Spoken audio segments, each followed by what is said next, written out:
At 16 years old, no path and no direction. A life of addiction compounded by rejection. A life that I chose and I made for myself. Seeking others' approval was how I formed my wealth. Fake smile on my face trying to prove everything was okay. Feeling of happiness had gone and betrayed. Seeking happiness in the form of an addiction. An addiction that led the Son of God to crucifixion. Looking back at my life, I see that it was me and my sin who placed the nails in Jesus' hands and his feet. An addiction and desire to do wrong caused the Son of God to be nailed to a tree.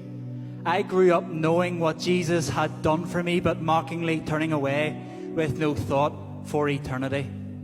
So engrossed in my sins with no desire to be free, a life full of pain and yet a desire to remain dirty, living with insecurity. We in our sin caused the biggest injustice in earth, where an innocent man who was sinless from birth took the sin of man to a criminal's tree because of his desire to set you and me free. I placed the thorns on his brow and mocked him and laughed while his head bowed, and yet he says, forgive them. They don't know what they do. The Son of God carrying his cross because of me and because of you. But 6 years ago my life changed forever. I'm 6 years free and I'm living for forever. I have that sure knowledge and foundation that Jesus will never ever leave me or forsake me, and forever I'll be living for eternity. I put Jesus to death and mocked him while he carried his cross, while he loved me so much, no matter the cost. I cost him his life, an innocent man, a life of sin and addiction, yet still part of his plan. I will never be able to repay the debt that I owe. But when I seen the sacrifice he made for me, how could I say no?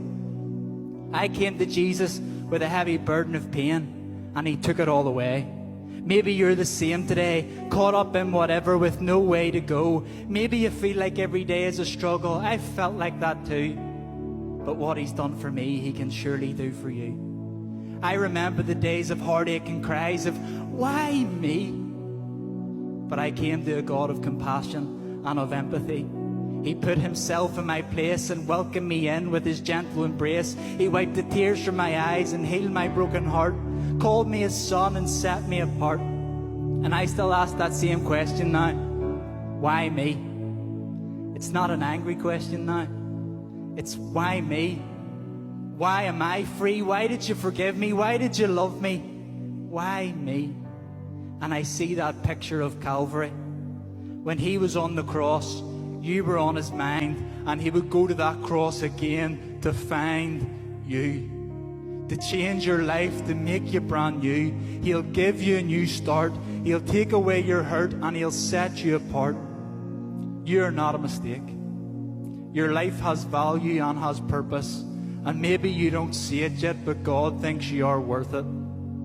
Jesus would go to the ends of the earth to find you, no matter what you're feeling and no matter what you're going through. So come to him today. There's no reason to wait. Ask him to come into your heart. He will set your path straight. The old has passed away and the new will come. You just need to come to him, daughter, and come to him, son.